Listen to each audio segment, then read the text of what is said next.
welcome to Whose Turn Is It Anyway? We are a podcast all about board gaming. I'm Becky, your returning first player, taking the reins from the lovely Adrian. I'll be hosting the next 3 episodes, so without further ado, let me introduce today's other players. We've got JP. Hello there. And Kerley. Hi everyone. How are we all today? Yeah, I'm really good, thank you. Very tired from work and I didn't get a very good night's sleep, but I'm feeling really good today, really positive, and looking forward to chatting about all day board gaming. It's because you've missed your lovely wife, isn't it? Because she was away all weekend and now she's back. No, it's because I've had such a relaxing weekend with her being away that I feel... Sad time. How much PC gaming have you been doing, Kerley? We don't need to discuss that. Is that why you had such a late night? Is that why you're tired? Yeah. No, actually, I went to bed at a reasonable time, but I was doom scrolling. Oh, yeah. Yeah. I just could not drop off to sleep for some reason. So it was about 4 a.m. and I was like, you know what? I've got to be up at like 9. I was absolutely exhausted. It gets the best of us, doesn't it? It gets the best of us. How are you, JP? Yeah, I'm pretty good this week. Yeah, it's been playing lots of games. There's no change, I know, but we've I've managed to get a few games in with my good wife. Hey, nice. Which is an achievement. Yeah, that's an unusual thing, isn't it? And, so that's cool. Yeah, playing lots of games with Josh. We found a few games that are quick to get to the table and don't overstay their welcome, and kind of playing a few games after school and all that kind of stuff. So yeah, it's been nice. I've been enjoying it. Good. What have you been playing with Shell? Shell patchwork. Oh yeah. I saw the pictures. Just that you picked got. it up. Yeah, and it's good, isn't it? I love it. Absolutely digging it. I didn't think I would really like it. I really do. I quite like it. Yeah. I prefer Baron Park if you're going to go down that I probably kind would of like that Tetris-y type game. Yeah, Bear Tetris. Yeah, Bear Tetris. But that patchwork kind of reminds me of that a little bit. Yeah, fair. There is definite. But yeah, I liked patchwork, but I think you really enjoyed the solo mode actually, didn't you? Yeah. I've played it on Steam or whichever one it is. The digital version. Yeah, a digital version, but it was I think it hadn't been updated, so it was a bit sort of buggy and a little bit. It didn't really transfer well, but yeah, it was good. Yeah, just quite chill. We'll play it over lunch, and obviously if Shell's at home and I'm working from home, we just bust out over a cup of tea over lunch. It's quite nice. Nice. Yeah, good time. Nice. So a bit of housekeeping, sort of podcast updatey kind of stuff. Many of you will know Ian from previous episodes. Just to let you know, he's decided to take a bit of a step back from the podcast. So we all just want to take the time to say a big thank you, Ian, for all your hard work and time you've spent. And maybe we'll be seeing him in some sort of special episodes if we ever do any in the future. So just to let you guys know that. Yeah, you won't hear his dulcet tones. He's still around. He's still around. Yeah. He's not moving away anywhere. I think Ian's specialist subjects are Netrunner and Crokinole, and we've done those. So we've just kicked him out. Yeah, we got rid of him. No. In all fairness, just thank you for supporting us, mate, and we really appreciate it. Yeah, thanks, mate. Yeah. And the other little thing we've just decided to tweak slightly, we've decided to change each person's kind of run to 3 episodes rather than 4, just so that we can get round to the first players a bit quicker and make it not as onerous for everyone trying to think of 4 subjects, because we can usually think of 3 and then it's the 4th one that we can't think of one. Yeah. So we just want to keep mixing it up a bit more, and we just felt that was the right call to do, and because in reality, like when we're doing 4 episodes each, it takes us a year to get round us all. Yeah. Really. So it's kind of like, wow, it's a long time, isn't it? How do we cycle around faster and actually just freshen up the content a little bit? So yeah, give it a go, right? That's right. Variety for sure. Trying it out. So straight into the next bit. Let's do it.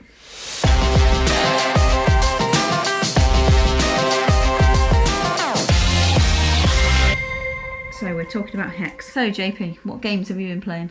I've been playing, as I said, a lot of patchwork recently because I literally picked it up yesterday. Nice. But I managed to, again, every time I do this segment, I always say I managed to get on the Gaming Rules channel again. And I think Paul regular Grogan... little slot now, isn't it? I think Paul Grogan's going to get an injunction put against me because I keep turning up at his house and muscling my way on his live streams. But no, to be fair, it was his birthday not long ago, and he's hosting a games day, and he wanted to kind of do a live stream of a particular game that has just been kind of launched on Kickstarter, which is Fighting Fantasy Adventures, which is a game designed by Martin Wallace, who many will know is designer of Brass and Australia, and many other games. Quite well renowned designer. And many of you probably heard of Fighting Fantasy. I mean, if anyone's kind of read Deathtrap Dungeon or read House of Hell. Ian Livingston, is yeah, that right? Steve Jackson, Yeah. Ian Livingston Yeah, books from the 80s. That has a special place in my little nostalgia heart, definitely. I as a kid, I grew up reading House of Hell, and it scared the crap out of me. But because it's a game book where you, for anyone not familiar with it, is a typical book you read from page to page, left to right, right? And this, it's all numbered sections, and you decide if you're going to different rooms, and you'll go to 316, and you go to 316, and you're like, you're dead. Oh no! And you kind of learn as you play these books. You learn to put your fingers in various pages so that you can backtrack Absolutely. easily. Yeah. So if you die, you go, I didn't really go that way. I went left instead, and went down this different corridor or whatever. Yeah. But they were quite innovative for their time, and great fun. And they just got a good fond memory. So I was quite keen to give this new iteration a try and see what the hell it was all about, because it's kind of dubbed as a cooperative card game. Oh, And I was okay. like, how the hell are they going to make this work? So Fighting Fantasy Adventures is, and we played a demo scenario which won't be in the game, because obviously it will spoil the game if you kind of play the actual. You know what's going to happen. If you know you're going to die if you go this way, you probably go, I already know what to do. So there was a demo scenario created for obviously promoting the game, and the cards kind of represent the map or the dungeon. So you all start on this one card, and there's 4 players, and you'll take on the various different characters, like the scout or the warrior or the mage or healer, and you all got these kind of one-time use cards. Very simple, quite basic, to be honest, in kind of how they work. And as a party, you would choose to venture north, west, south, east, and then you'll get little hints like, there's like a clicking sound over there, or there's a certain smell if you go that way, and you'll have encounter cards that will be paired against the room cards that will basically give the flavour of what the hell's going on or whatever. So the choices that you make when you kind of enter a room is not only which direction do you want to go, just like the books, but also who's going to lead the party into the room. So, do you want to send the scout in first, or do you want to send the warrior in, and whatever. And that can depend on what you find in the next room. If certain people go in, they won't spring traps, or if certain people go in, they might sense, there's a magic spell that's going to happen, or whatever it might be. And just like the books, and it is quite old school, like it is quite faithful to the old school mechanics of the books, which is you can still go into a room and completely get murdered and mullered by a certain baddie just because you chose poorly, So I bet you had no information about Pride. Zero information. I like that. You're walking into a spike trap and you're like, well, one of you's dead. And one of the funny things is, like, if any of you die or get knocked out, you have to sit quiet. So you can't add into the No, because conversation. you're dead. So you can die. like Many of you can die along the way, and you can, as we did, get into a bit of a situation where I had to sacrifice. Well, we had to sacrifice somebody, or someone had to press this button or interact with something, and I decided I'll do it, and I ended up basically disappearing into the void of nothingness, and then the guys kind of mourned me for all of 10 seconds and then decided to soldier on to the next room, of which the mage was the key character you needed. And you were the mage, right? Yeah, I was the mage. And off they went, and they managed to beat the baddie up, and they got to this chest in the end, and it turned out, because we didn't have all the coins, we didn't win. And it was, so again, very faithful to the books. But if you take the game for what it is, because like mechanically it's basic, it's not doing anything like, Gloomhavens or your Frosthavens or your Descents or anything like that. It's quite stripped back. But if you get the right group with the right banter and you take it for what it is and have a laugh with it, it's like a beer and kind of crisps kind of game. It's lightweight. It's pretty chill. It's Nice. funny, and I think if you get that right group, I can totally see a place for it. But if you're coming at it from I want to die hard dungeon crawler, it is not that Okay. whatsoever. Sounds more like Clank. Catacombs rather than, you Sounds even more Frosthaven. basic than Clank. Yeah, I'd but I say mean, it's a fun kind of silly, jovial thing rather than a serious. The combat is pretty, straightforward. You've got a skill level. The baddies have got a skill level, and because there's 4 of you, you can decide if you want to gang up on one or spread against multiple enemies.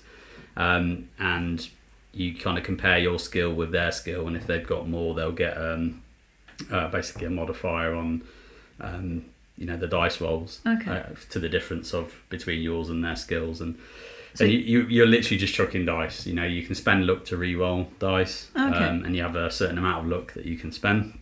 But yeah, you are just dice chucking in kind of a basic sense. Nice. So it's not using an app or anything else. It's cards and dice. Cards, dice, and it feels old school. So the actual campaign, it's called Campaign 1, comes with 5 scenarios, and they're based off the books.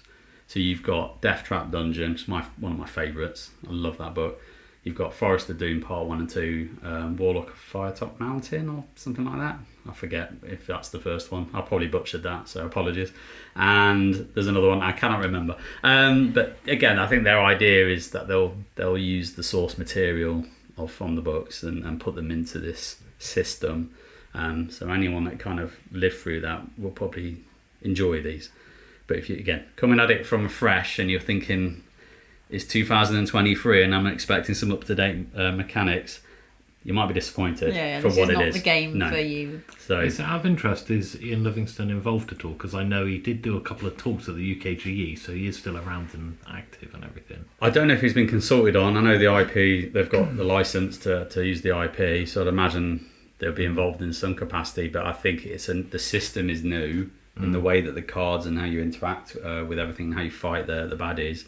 But obviously all the source material is just going to be transposed into this new system. It'll be interesting to see how it goes, because that seems quite niche to me. Yeah. Apart from the nostalgia element, so I wonder how much of that will... Yeah.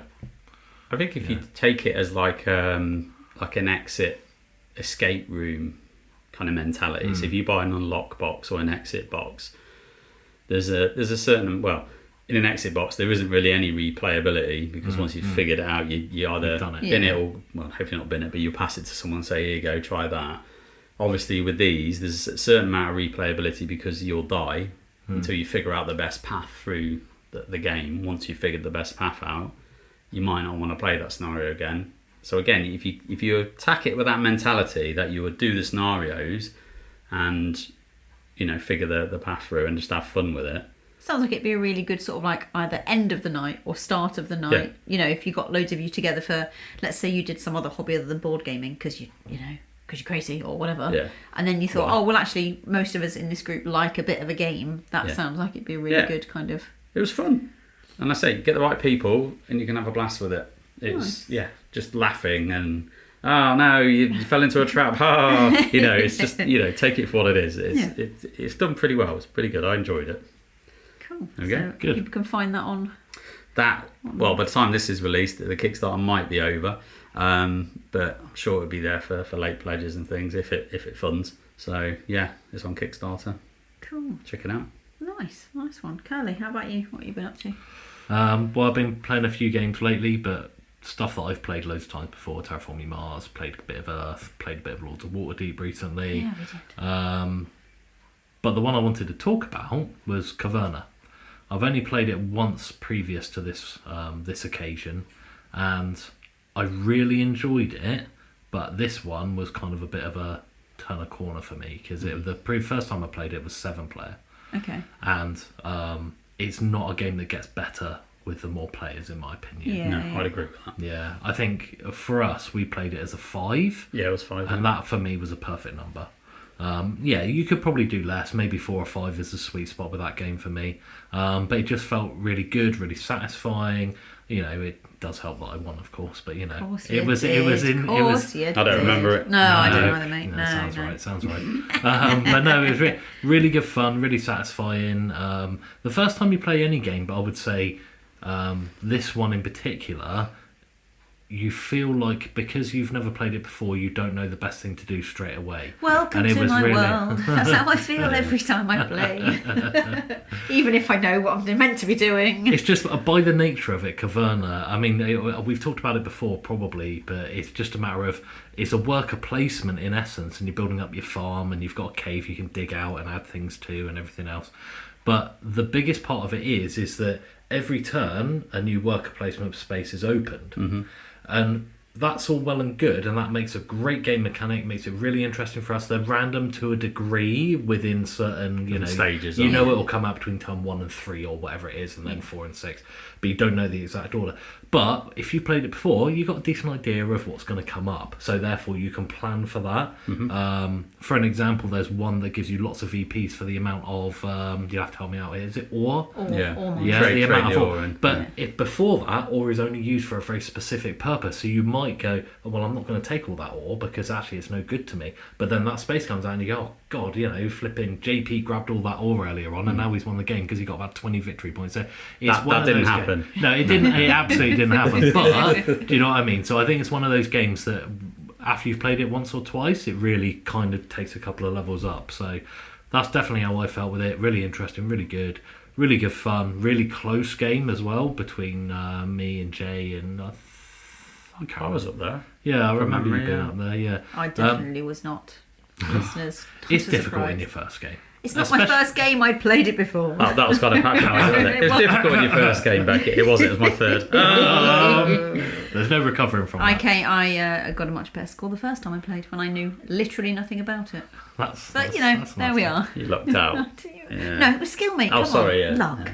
No, it was luck. It does make it a tougher first play. Yeah, I think because of that, I don't know what the spaces are. Tambo was very good, I have to say, at sort of saying, oh guys, I know that there's a card that's going to say, for example, I don't think he necessarily mentioned the ore thing, but he was like, well, there's a card that's got whatever. No, he did specifically mention that, which is why I brought it up, because I found that very helpful. Yeah, he was really good at that. I don't like someone alpha gaming me, but someone just said, by the way, nudge, this is going to come up. These are the kind of action spaces that are coming up in the next few rounds.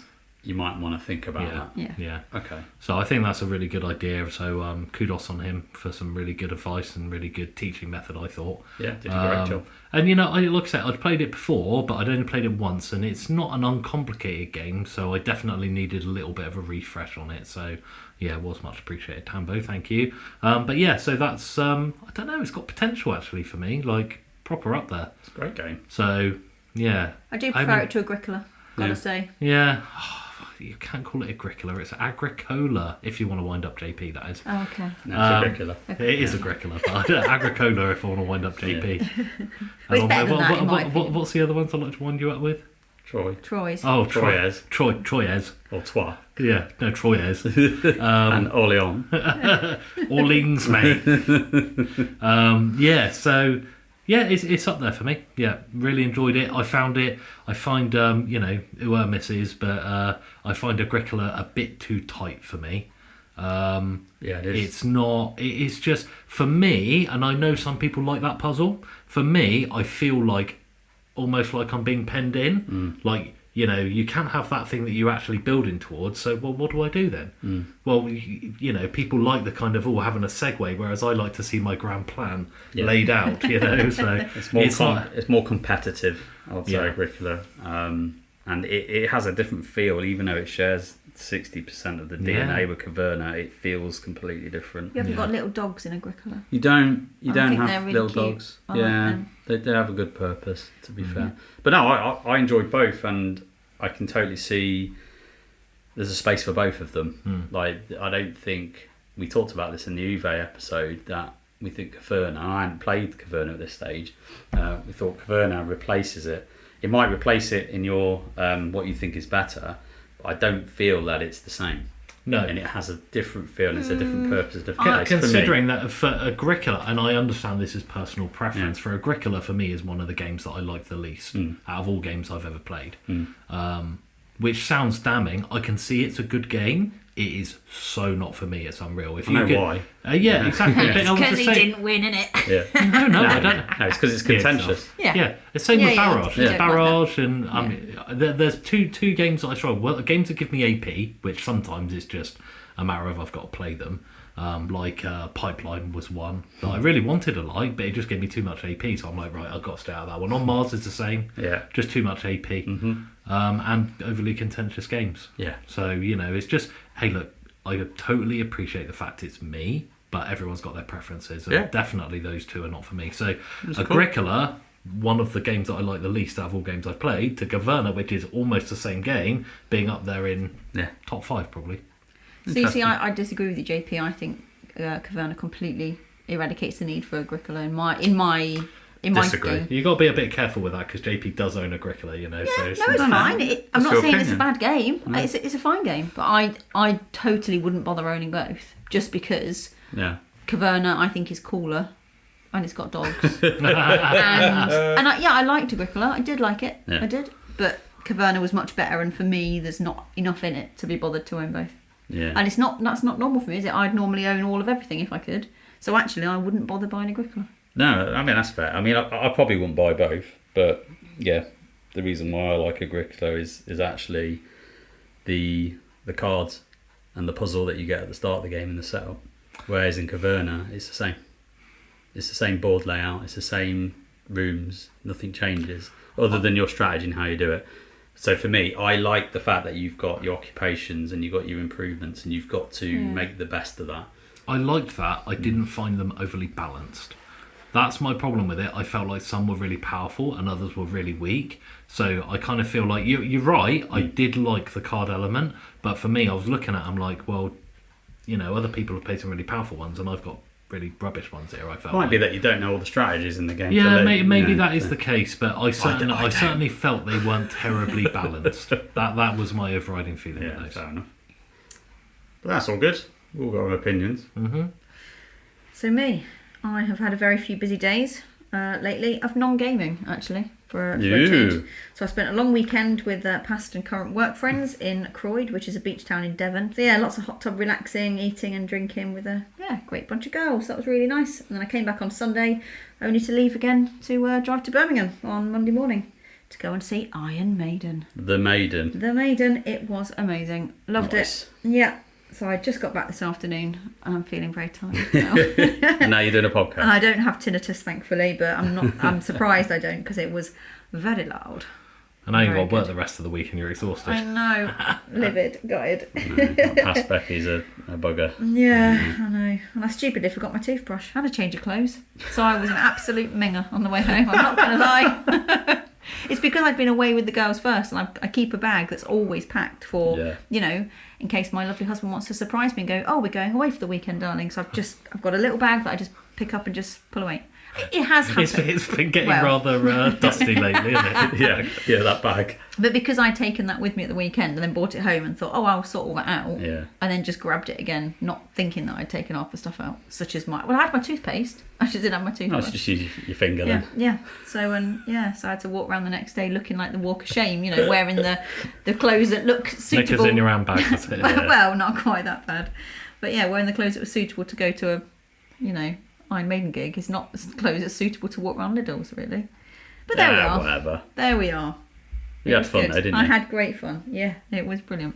That's fair enough. And you're getting back into gaming, I'm sure. Oh yeah. Yeah. There'll be plenty of Plenty of time things for that. coming up. So on that note, into our main segment.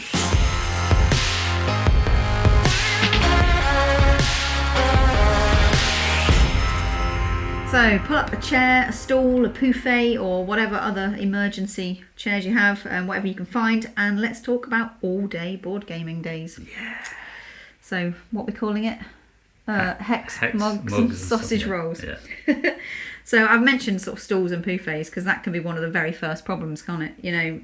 Fitting everyone in and making sure there's enough space for everything. Sort of reminds me of Christmas Day evenings where you've either got loads of extra people in your house cluttering it up and you've got to go and find the deck chairs or whatever, or you're squeezed into someone else's house and you're sitting on your garden furniture in your living room. So I think Tambo had a great idea about this, which I have definitely nicked since.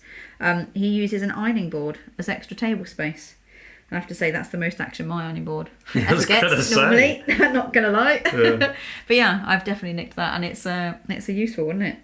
Is it only suitable for games that are really long and thin, Long like and thin. Flamecraft? Yeah, I can Flamecraft would imagine be that a works. perfect one. Works Yeah, it for that, would. doesn't it? Yeah. It would. I was going to say Arc Nova. No. But only for the main board it Yeah. works, but nothing else. Well, yeah. yeah, You'd have to use- have bedside tables Yeah. or something. 2-player, one on each edge. Yeah. He uses it as like a sideboard, doesn't he, to put like the bits on or Yeah, whatever. So components it's and a stuff, really yeah. clever idea. So Yeah, because it raises up and down. Yeah. You can have it at any height you Absolutely. desire. So listeners, you can have that He's one a for free. genius, isn't he? He's Yeah. a genius. So what are we counting as an all-day gaming event? What do we think kind of qualifies it? It's in a day. Yeah, or a And night. you gaming it. Yes. Done. Well, Thanks for listening. Yeah. everyone. that could be about any game you play. So I think it's really important that it's been pre-organised. Well, Yeah. I think you've got two main ones for me, and that's like personal ones that we do, like, and they also do things like events, big events. Yeah. So I've written on my little, very small, few little notes here that they're all laughing at me for having. So it's usually for like an occasion, isn't it? Yeah, So it's centering around Yeah. something or someone. doesn't have to be, but No. that is when it tends to be. Yeah, Yeah. for sure. And I've written here, food is normally a consideration. It's normally mandatory Yeah. when you've got 'Cause people around for that. That length can of be, time. that can be quite a big part of it. How are you going to fit it in? What you're going to have? Yeah. Or maybe that's just me. Maybe that's No, just more no, about it me, concerning myself more about the food. Yeah, I mean, for me, like an all day kind of gaming session, it's kind of like you're either starting mid morning, sometimes maybe starting right in the morning. It depends how long you've got and what you want to do, and it will just be gaming kind of non-stop until everyone's had enough, or usually in the evening at some point, or even after midnight if you're getting saucy. Depends what you've got planned yeah, and how yeah.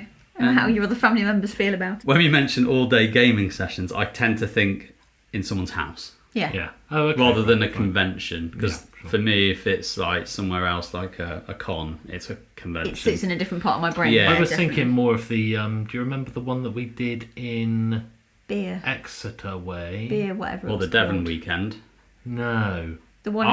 The one in the village hall. Yeah, but that was an all-day gaming event, I think. Yeah. That wasn't a con or anything. No, like that was- that's what I was thinking. That was a gaming day. Yeah. Yeah. So that kind of counts, doesn't it? Yeah. I think. Yeah. I think normally you decide beforehand what games you're sort of likely to play, and your numbers become really important then, don't they? You do if you're me. Well, yes. Yeah, Yes. yeah. And I would like a little kind of. I mean, maybe I wouldn't kind of organise it to within an inch of its life like you might choose to do. Oh, I like doing that. Well, exactly at 9:05. we'll Project start manager with this. JP. Yeah, it never goes to plan. But it's and people sometimes have to work in shifts, don't they? You can Yeah. have people that are coming in the morning or in the afternoon, but actually that can be a really useful tool. Yeah. So if you're there burning your brain about how you're all going to fit people in and whatever, sometimes having the option of half Mm-hmm. day for some people might dovetail beautifully into the games you're going to play. Yep. Yeah, I think what I did one time, which worked really well, was we had a main table, like a game scripted like you did, bam, bam, bam, bam, bam, and then we set up another table to like do what you want. On the ironing board. Yeah, bring your own games and Yeah. all that. Well, we've sort of one of the things I was going to say was we've got those fold-out tables, Yeah. which work Pasting really well. tables. Yeah, pasting tables, which work really well as kind of like a backup table, really. So set those up with a few chairs and play what you like kind of scenario. Yeah. Yeah. So space is a consideration. Yeah, Yes, I think for sure. ideally it's in the same room. Would you agree? Ideally, Yeah, it doesn't have to be. I've done it both ways. I would say Well, no. missus. You know more about it than anyone. Cheeky.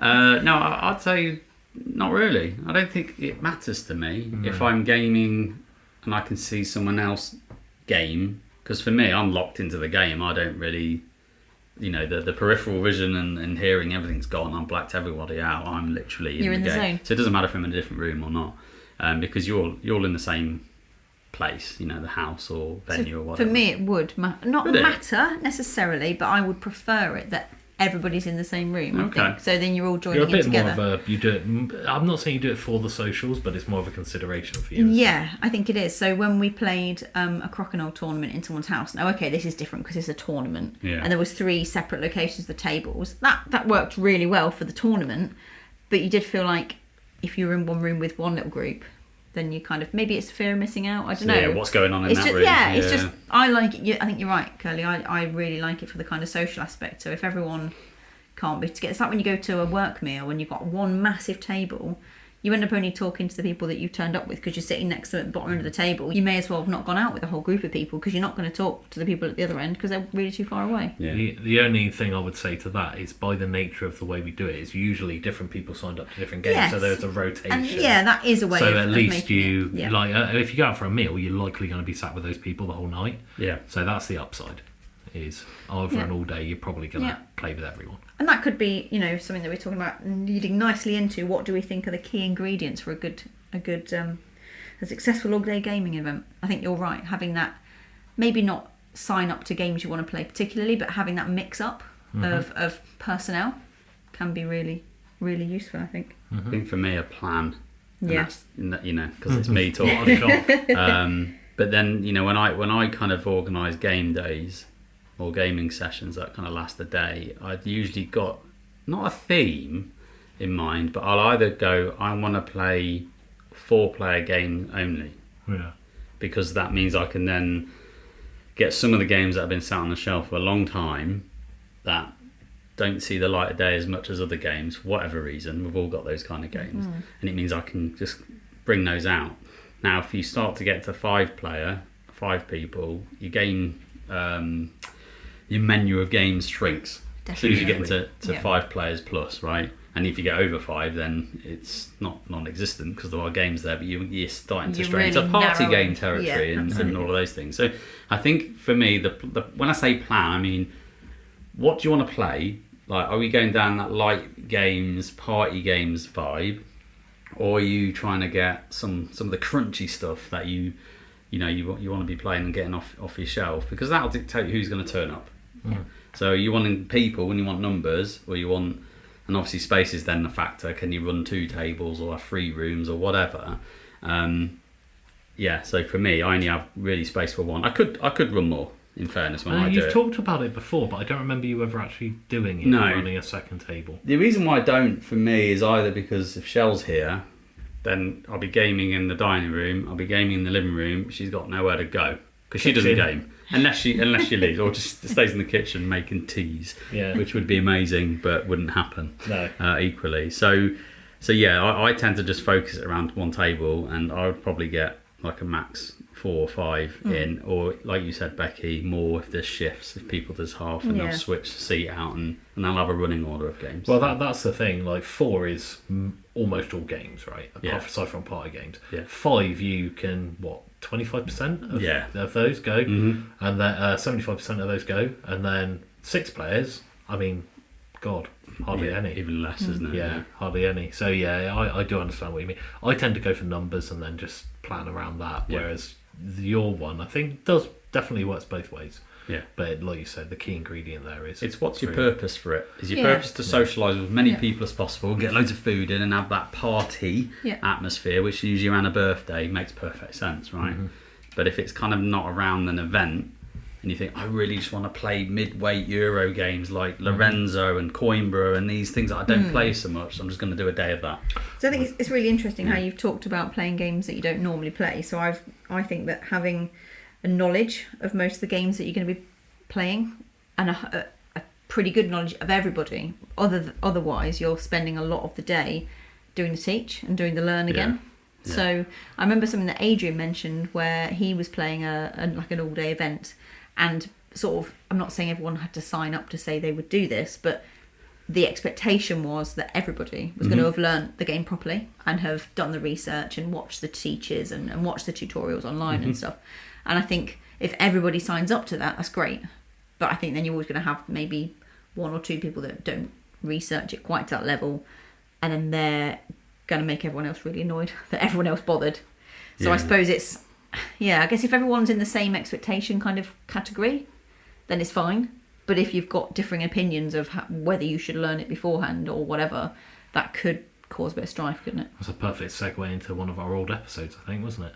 The expectations around a teach. Yeah. But no, I totally agree. What I would say is if you're being expected to learn 4 or 5 games, that's never going to happen. No. If it's you're games you play a lot already, Well, that was the point. So I think, and this might be what JP meant, so correct me if I'm wrong, but for me, it's the games that we have played before, but we haven't played for ages, is what you usually play. Like Lorenzo, like Coimbra, like these games that most of us have got 3 or 4 plays under our belt that know the game pretty over well. 5 years maybe. But it's probably 6 months at least since we've played it before. But I don't think there were very many games that I'd never played on your last event. I'm just trying to think what we played. There might have been one. Yeah. Possibly Sky Mines or something, but that was new. Yeah, you're so, right. Sky Mines. But I think there's that social contract at least that if you're going to sign up for something, and I think if you're the host and your mindset is I'm doing this game day to crack through as many games as possible, you don't want to be teaching them all day. I think it's your point, right? Yeah, and I totally agree with that. And I think it just depends on, and again, like a chef who's putting together a menu for a restaurant, it's the same thing. Yeah. It's like, who's the guests? Who's You've coming? curated the day, haven't you? Yeah, like what kind of day do you want? And then who do you think is going to come to that day, and who do you think is going to enjoy it? And like you say, the game choice that you pick will dictate who's going to turn up. Well, like you said, it's actually a good shout. It's maybe, one new game.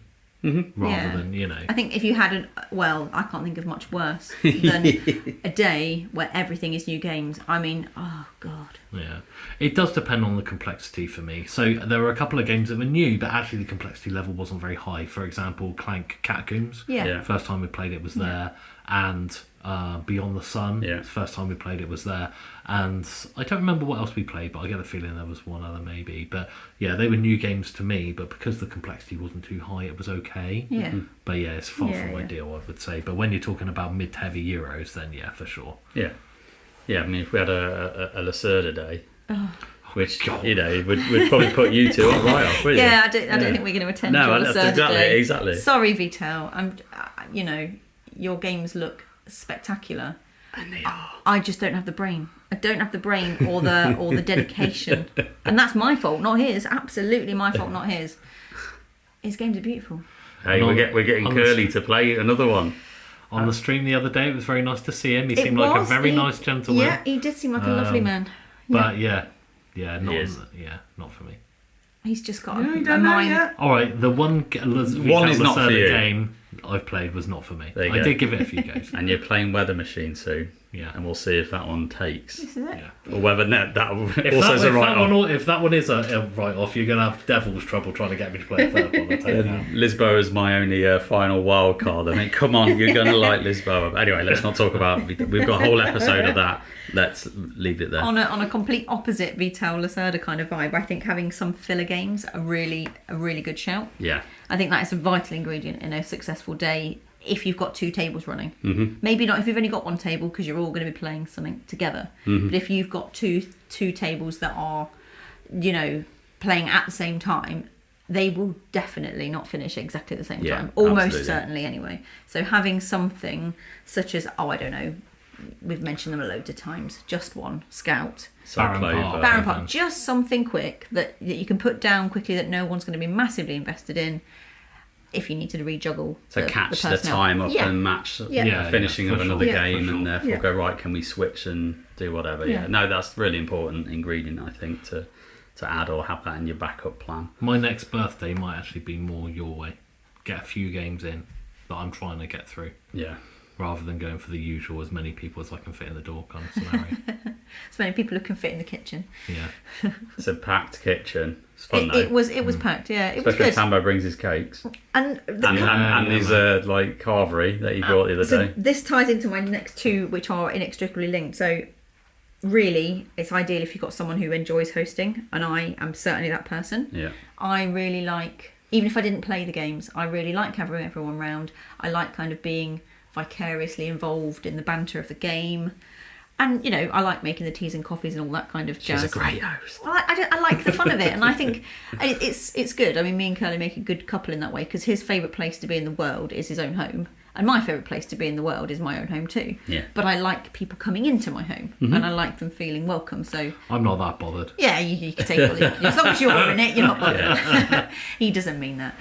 He means it a little bit. Yeah, a little bit. But yeah, I love having people into my space and making them feel welcome, and so that doing an all-day gaming event is like my ideal sort of jam really for that, and having food breaks mixed in with that. I'm not saying the host should have to cook everything, and I'm saying that now because it's very important, because I don't want to cook everything. But yeah, when Tambo came round and bought his little carvery rolls and his brownies, that was like, he's a chef, by the way. If you people are wondering where he's getting all this like carvery from, he's not going to the local Toby carvery and like robbing all of the food and cooking. No. He literally works as a head chef, so naturally he'll have leftovers. Yeah, I think he'd kind of provisioned for bringing stuff round, hadn't he? More than likely. He'd got, he bought all the baps and stuff. It was brilliant. So that is... But I think food is the key part. Like, I agree. If you've got someone round for, I don't know, let's just say 10 o'clock in the morning till 1 in the morning the next day, let's just say that as a rough time, right? If you were coming to my house, I would feel I have some sort of duty to at least organise some food, whether that is putting food on for people that's coming in, whether that's pizzas, whatever it might be, cooking, etc., or getting some food delivered, whatever it might be. You need to think about it, because like, we're all going to get hungry. You can't not eat. Yeah, I don't think it's on the host necessarily to like pay for the food, provide the food in that way. It could be a case of, right, everyone, you bring in a dish or a pizza or a whatever. Yeah.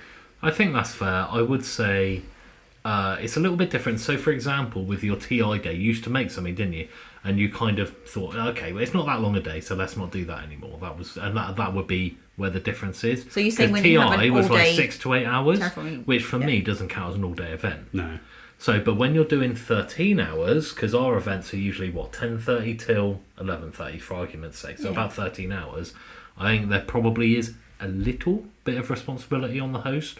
Whether it's like you said, it might be everyone bring a dish, it might be I don't mind going out and buying 4 or 5 pizzas, and then guys, there's some pizzas, we'll cook them up. If you don't want them, don't fancy them, get yourselves. But there they are. That's my box ticked for my responsibility done. But I think as you've got 2 meals, for me it'd be, I'll provide everyone with something. If you don't like it, don't have it.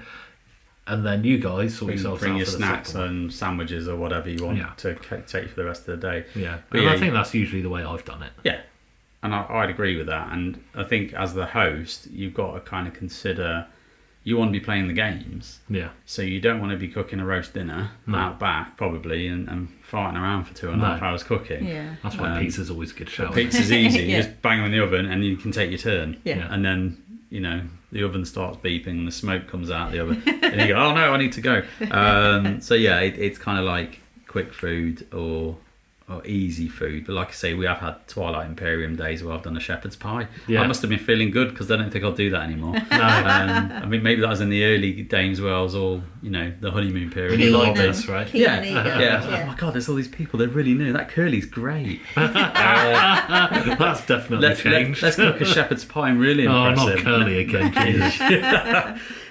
Maybe if I give him some rubbish food, maybe he won't come back next year. It just depends. Like, sometimes, if you've got the time and you can prepare a lot of it before even people turn up, and all you've got to do is put something in the oven, Yeah, I think I think the right mix and sort of snack kind of selection is important.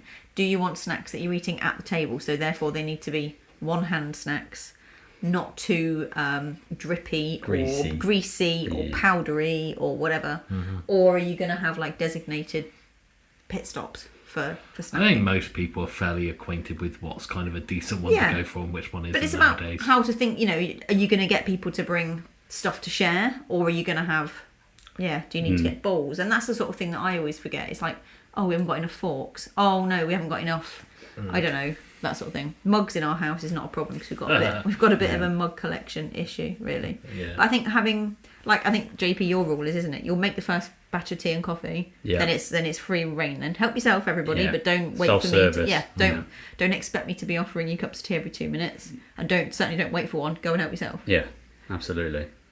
And I think that's fair enough. Yeah, as a host, it can be quite overwhelming if you need to keep doing that every 5 minutes. So I was put off as a kid, like when I was growing up, with making tea, because my parents would ask for 4 cups of tea every evening, and I'd be the one that had to make it. Oh, you were the gopher. So, yeah, and I've been burnt out on making tea. So I'm now 42, and I don't want to do it. I don't even like making it anymore. I don't mind doing the odd one, but when it's like, can I have a tea? Can I have a tea? Can I have a tea? I'm like, oh. No, so I'm no, not you doing can't. it. I'm not doing it. So yeah, But you provide the tea making facilities, and that's it's all there. You know where it all is. Yeah, we all know each other well enough by now. Yeah. It's all And I think that's interesting, isn't it? That's something we haven't touched on, is if you're having an all-day gaming event where perhaps you don't know all the people. I mean, I don't think I'd want one of those. My house is too important to me to invite any old Tom, Dick or Harry in it. Oh, they're nice. They're free. All right, they can come round then. I think if someone else knows someone, that's fine. If I don't know them, I'm good with that. Yeah. But I think if you perhaps, let's just say you used to meet in a games shop or something, and then that cancelled, and then you said, oh, well, it's all right, I've got a big enough dining room, we'll just do it in my house then, and anybody who's random can just turn up. I don't think I'd like that. Really? No, Yeah, I don't think I'd like it. I'm not sure I would either, but I am open to new people. But I would say meeting them beforehand and knowing them a little bit would be a prerequisite for me, or at least one at a time into a known group. Yeah. Like One for game, example, one if evening. it was like us three and then someone rando. turned up. Well, I mean, look at Adrian was new once, He was. and Rhiannon we had round, and Everyone's a random at some point. Exactly, until that's you know the point. them, But I think suppose. a drip rather than a flood is always easier. Well, And with an all-day gaming event, all I was not going to the say right- is that's it's not the right scenario. But if you are going to do it, maybe just one. Yeah, you can tell how much I like someone by how much effort I then put in to either my A appearance and B the appearance of my house. Yeah, I was If going to say like, it's the Queen coming. No, I can tell how much you like someone is if they make it onto your cup of tea and coffee list. Preference list in the cupboard. And you have it in the inside door of your cupboard. I do have that in the inside door of the Which cupboard. is genius, listeners. Yeah. right? Like, you never have to ask, are you one sugar or are you two sugars? You I just do look find at- that helpful. It's like you just open the door and it's there. I do. Don't tell Becky she's a It's a genius great too often. She's idea. got big enough head as it is. Coming from Kerley. It's a Can you great even idea. imagine? Everyone should have one. Yeah, I think it's a useful addition. It's a useful addition. So, talking about having lots of randomers invade your house and being force fed to make teas and coffees for everyone. What else can go wrong? What are the pitfalls? I think the pitfalls are, and I fall into this trap every time I run one, is I always think you can get more games in than you can actually get in. Yeah. So for some reason, even though I sit and work it all out, I go, right, that game's a 2-hour game and setup's about half hour, teardown's about, half hour. And then that'll start and I work it out. And then, I don't know, it's either because you're all in an all kind of day game state where we're all relaxed and maybe we have a bit more banter, we have a bit more chat, maybe the games take longer. We're not as, especially as the day goes on, we get tired. Yeah. Maybe we're not as hyper-focused to be efficiently getting through that. But every time, is just be prepared that maybe your plans won't go to plan. Yeah. And if you think you can play 5 games in a day and you only end up playing 3, it doesn't matter Yeah. at the end of the day. But maybe prioritise the ones you really want to get I played. was going to say. So you do play them and you're like, no, I didn't get to play that one. I really wanted to play, and then So that I think kind of thing. I've got that as sort of tempers can fray a bit. Have the stressful games first, and then the easy fair. ones later. Because if you're playing a game that needs a lot of consideration and thought, you're right. After you've been playing games for 8 hours, that is not going to be your ideal game for. 24-hour board game event is definitely one that planning. Yes. Yeah, Yeah. and that's where you can use those kind of skills, isn't it? Think about what you're going to play, and like you said, though, games can drag on You and can. mess up your time slots and stuff, which is where you need your filler games. And also you forget. Like, we had Terraforming Mars 5-player. Forgot how long it was. Just forgot how Yeah. long that game Yeah. goes on Yeah, for. yeah. 5-player. In my head, I was like, "We'll have this done in 2.5 hours." I'm like, no, you won't. Oh, And I God, was, no. Yeah, and I just I just got it wrong. Yeah. Just got it completely wrong. Yeah, it's easy done. yeah. It can work both ways, but it's usually it goes on a lot longer. Yeah, than you that's remember. it, isn't it? So yeah, I think having too many players to at that sort of 6 mark is really difficult, isn't it? Because then Yeah. you're almost going to certainly have to have 2 game to 3 players because, Mm-hmm. and that can be great. That can work really nicely, but it is going to change the dynamic of your game, isn't Yeah. it?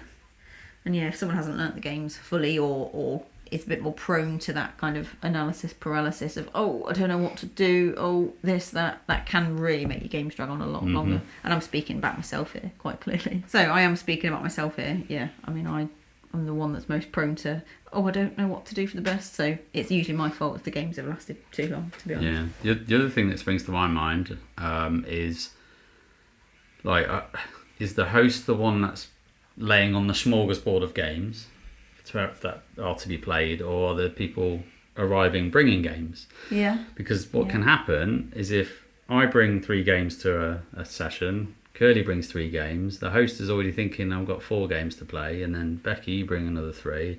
Suddenly you've got this selection of 20, 25, 30 games. You're not going to play them all. So then whose do you play? And you get into that awkwardness of, right, what should we play next? And you're secretly going, I want to play mine. I really want to play mine because I brought this. And everyone's thinking the same, but we're all a bit polite and British. And go, no, I don't mind. I'll play that, yeah. But then you spend half an hour wafting about and you don't manage to get any games played. That's where project manager JP needs to kick into action, because in my opinion, you go down 2 roads. You've got 2 choices, really. Yeah. You either dictate, because it's your event, right? Yeah. So if they want to do an event, like I put on one, or did until it got cancelled, for Davey's birthday. So he was like, I haven't got that much room at home. Do you mind doing it? Yeah, that's fine. And obviously in that scenario, he would get to lead on what he wanted to do with the games. Yeah. But if it's for my birthday, then you want to play what you want to play. Yeah, right? maybe. Yeah.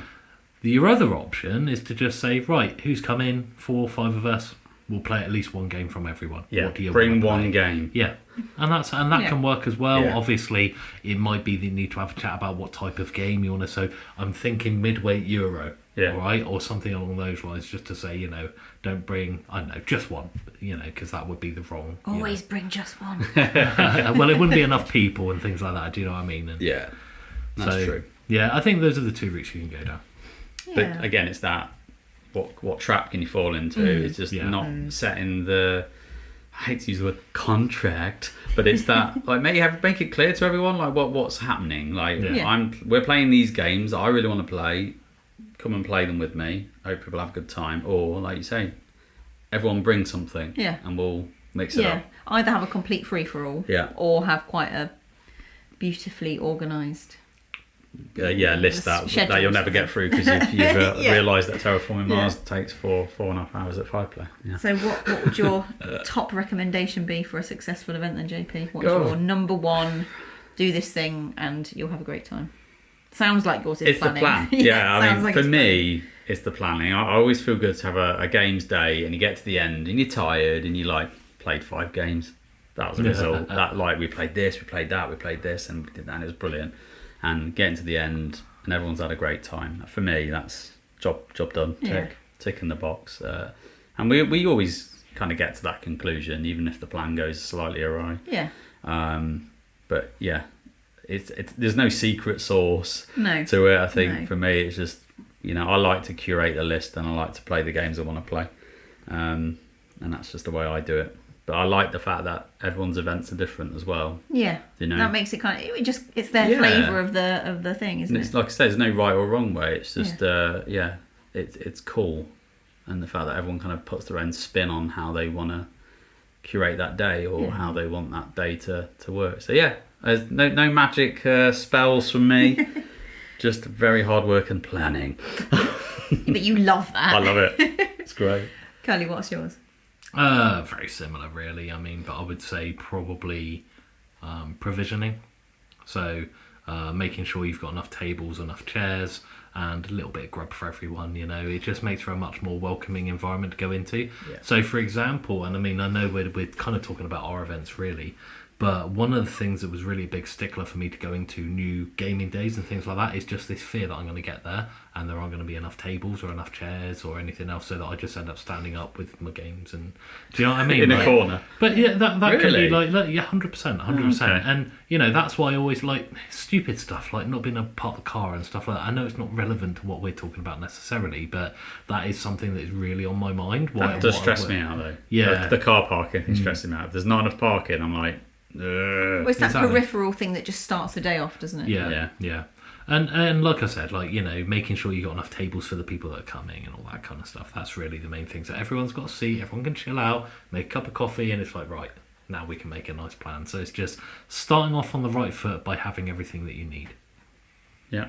Mine is, I'm going to have 2 because I'm the host, so I'm allowed that. Okay. First player takes 2. I'm going to say lower your expectations a little bit for things. Like JP was saying, you might have 4 games. You definitely, we're going to play all of these.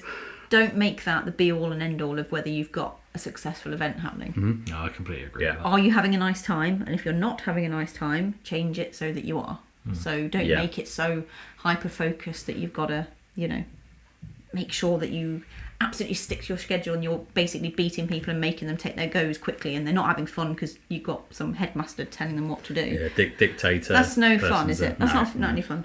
And you can, avoid a bit of that by segueing into my second point, having those little tiny filler games that can take either 5 minutes or half an hour, depending on how many rounds you want to play, because then somebody's always got something to do. Yeah.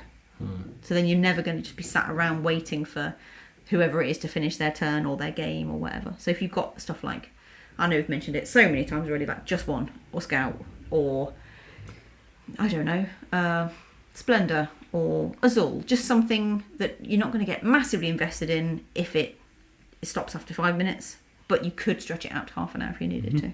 Yeah. That's my... Yeah, be prepared to change your plans. Yeah. For the good of the group and the people. Definitely. So anyone else got anything to wrap up? I think anyone who hasn't done it, if any of our listeners are thinking, I really want to host one but haven't done it, maybe because they think, it's a big thing, whatever, I'll just say do it. Give it a go. Definitely. Keep it small. Maybe not do all day. Maybe do half a day. And, think I'll try 2 or 3 games and just see how you go. And I think, it's a good way of getting to know people as well, because it's the time in between the games which is equally as important as the games themselves. Yeah. So it's like you say, the socialising, the actually chatting when you're getting the food, and when someone's inevitably tearing down the game and boxing it up, which would be me on my own, because I'm like, get away from it, don't touch it. And it's those moments that can be equally as important and really valuable and precious. And that's good for us because we're extroverts. But if you're an introvert, don't let that put you off, I would say, because there's always something you could busy yourself with doing. That's our thoughts about all-day board gaming.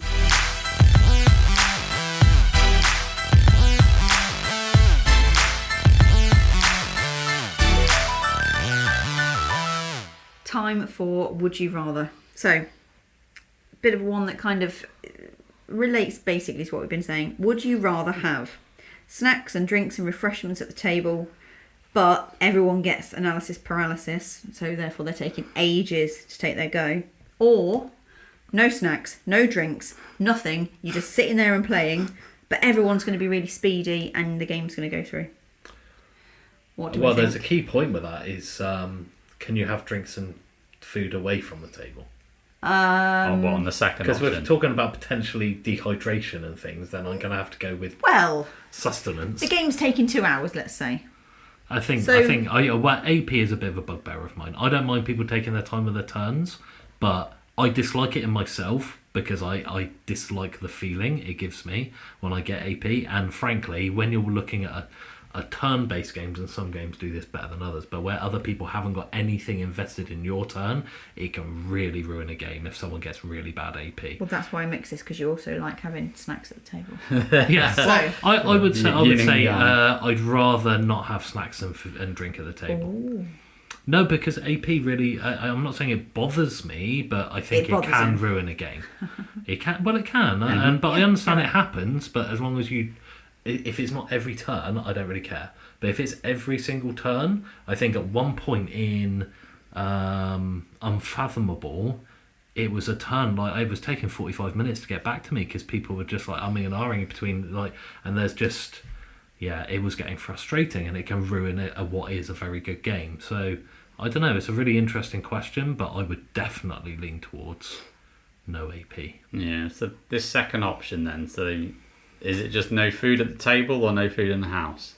You're not allowed to drink or anything. So you've got to power sitting at through. the game. You're sitting at the game, just playing for 2 hours. No snacks, no if drinks, it's 2 hours, no snacks or drinks. I can last 2 hours of that. All right, now we're changing it to 4 hours. Okay, now 4 hours. Well, if we're talking about no drink for 4 hours, then we're talking about potentially, You're not gonna die if you don't drink for 4 hours. You've got to remember who you're talking to. I will plough through 4 litres of drink in a day, so you are talking to the wrong person for that. I'll still go in option 2. I would still go option 2. Wow. But it would have... I'd get to the end of the game and go, Thanks for playing, I'm just gonna go get a drink from the shop. and off I go. That's me, I think. Yeah. I hate AP as well. It's soul destroying. But snacks are so vital when you're playing. Yeah, but I'm also trying to be healthy and not snack all the time. Fair enough. Because I used to a lot, and at the gaming table, And I thought I've tried to cut it out. So yeah, for me, I'm going for dehydration. If it was only snacks and you could still drink, it wouldn't even be close. It wouldn't even be close. But because you include drinks within that, it is a lot closer. That's what makes Andrew it. Pepsi Max Kerley wouldn't. Yeah, be able well, to. exactly. You know. Yeah, or other soft drinks are available. Not in our house. No, they're not. There's Pepsi Max all the way. Hey, come on now. Oh, sorry. You've got a Coke Zero, haven't you? Yeah, but it's 0 caffeine. Coke Yeah, why. Zero see, sugar, I zero have caffeine. Coke for 0 caffeine and Pepsi Max for caffeinated. There you go. Okay. A little insight into the Kerley house. That is, behind the scenes stuff, listener. So you're both going Yeah, we're going dehydration. dehydration, but games are games fast done. and they're slick, and we're. No, I'm afraid mini milks for me too important at my gaming table. Mini milks. Mini milks and Bombay mix. Well, it's usually you calls And it's me called exactly. So, you know. So I've got. It's going to happen anyway if I'm playing. You might as well be eating Exactly. and having the AP. Yeah. That's fair. Yeah, to be fair, it's not a bad second prize. If you are going to take your time, at least give me a chocolate bar. You know. Yeah. Give something to do. Yeah, good one.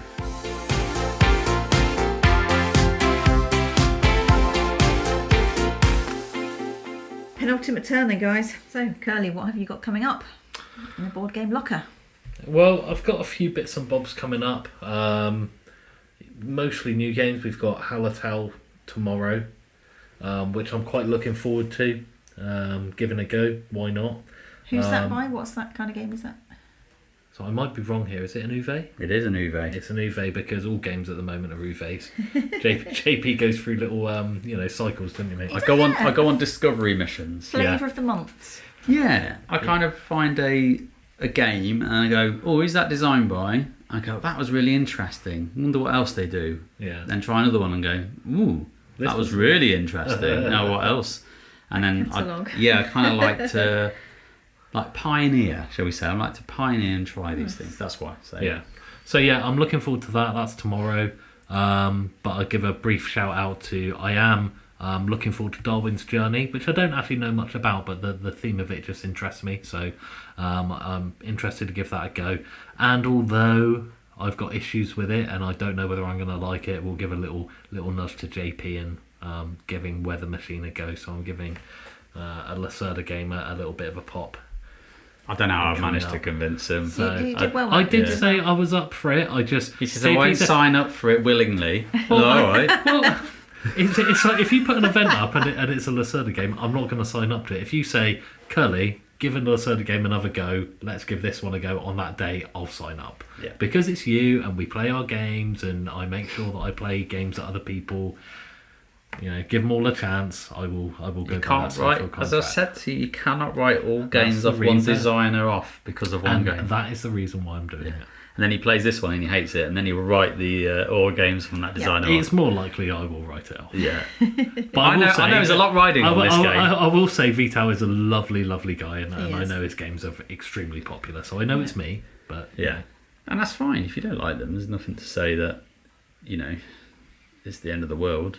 But I would love to, because you do like heavy games. It's not Yeah. like Becky, I'd understand. You don't like heavy games full No. stop. So I'd say I don't just even don't have bother. fun. I don't have whereas fun when I'm doing my it. favourite games is Minecraft. Yeah, exactly. By far. Exactly. So it's not even close. Like my top 3 is probably not even Terraforming Mars anymore, if I was honest. Really? I would say probably, God, that's a question I haven't really considered. Probably Anachrony, Tricarion, Wow. then TM. Oh, it's back in then. Yeah, probably. But it's been, Minecraft is my favourite by far. Yeah, so it's the fact So I was you a little love bit starstruck when you were, to be honest with you. Mate, I was fanboying over Turtzy, yeah. Yeah, he's my favourite designer, I would say. Yeah. Because even those games are heavy, they just compete with me. They just make sense. They gel, don't they? Yeah. So I can just go, right, I understand what's going on now and get into the flow of it, and there we are. And that's no different to me with those, like Lacerdas. Like Yeah, some exactly. of them, I don't know how, and I go, ooh, it makes sense. And the wheel starts turning and everything. And I can Matrix just, moment. yeah, it's strange. I can't even tell you how or why, but maybe some designs fit with certain people, click with certain I people. definitely think that's the and case. some just are really abrasive, and you just I can't get tuned in with this, Yeah. like a different frequency. You just Yeah, can't do it. yeah, totally agree. So JP, what have you got coming up? So weirdly, I don't have lots and lots and lots of events. You could. I know, shock. Bum, bum, bum. Shock horror. But no, I purposely, I've been trying not to overcommit myself and lock myself in my house constantly playing games, which I know I'm making it sound like torture. It's not. But as we were kind of saying earlier, I think I'm trying to make myself a bit more available and freer to, respond to kind of ad hoc gaming events, or when you go, I fancy doing this, anyone free this night, and those kinds of things. But yeah, things I would like to get to the table, or things that we've been talking about. I think Kerley, you've got a few in your shelf of opportunity / shame / dirty secrets, whatever you want to call it. That's a different cupboard. Oh, sorry, yeah, that's not the tea cupboard, is it? No. That I'm quite keen on. So we talked about Paladins last episode with Adrian. He'd just played it, and I was thinking, oh yeah, I forgot all about this game, and I think we're going to get that hopefully soon. I'm looking forward to that. Viticulture World, we played, which is the co-op expansion. We played the first intro scenario, and that was a good night. Yeah, that actually went better than I thought. Not that I thought it'd go like bad or anything, but I didn't know if anyone would enjoy it in that way. So I'm just intrigued to see what the other continents kind of bring to. Becky the said game. she wants to go to the next one, if that's all right. What? Really? Loves Viticulture. Sure. I do not agree with this statement. I think I'm a little bit busy. Yeah. When was it? Viticulture. I think I'm perming my Whenever nose. you're free, Perming my nose hair. We'll plan it around you. It's fine. Yeah, I'll let you know. Yeah, I'll get back to it now. Yeah. And then I think the other one. Oh, it's fine. Do you know what? It is fine, but it's just stupid. The blush still annoys you, doesn't it? I know it does. Just Yeah. gets to me. It's so stupid. It's just not it doesn't work. I don't care for it. Sorry, Jamie. The game she is doesn't beautiful like and it worked. The game as a whole is a good game. Yeah. I just really hate that little mechanic in there that just. We know you did an episode where you ranted about it for 15 minutes, didn't you? Well, you brought it all back. Although you have opened the wound. Thanks, Kerley.